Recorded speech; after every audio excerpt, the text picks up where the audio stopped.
কারণ প্রত্যেকটা জাতীয় নির্বাচনে আপনারা দেখেছেন প্রার্থীরা তাদের ভোটারদেরকে তারা নির্বাচন কেন্দ্রে নেওয়ার জন্য কত ধরনের ব্যবস্থাপনা করে। আমাদের প্রশ্ন হলো, যদি গণভোটটা আলাদাভাবে হয় তাহলে এই ভোটারদেরকে ভোট কেন্দ্রে নেওয়ার জন্য কারা কাজ করবে? জাতীয় নির্বাচনে প্রার্থীরা যেভাবে গুরুত্ব দিয়ে কাজ করে, তারা তো জুলাই গণভোটের ক্ষেত্রে সেম একই কাজটা করবে না। সেই কারণে আমরা বলেছি যে জুলাই গণভোটটা যদি আলাদাভাবে হয় তাহলে একটা সমস্যা হতে পারে।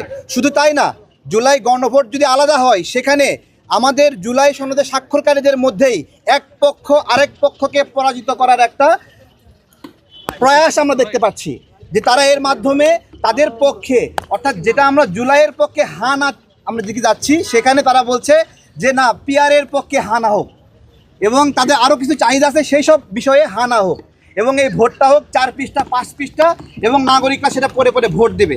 আদৌ কি সেটা সম্ভব?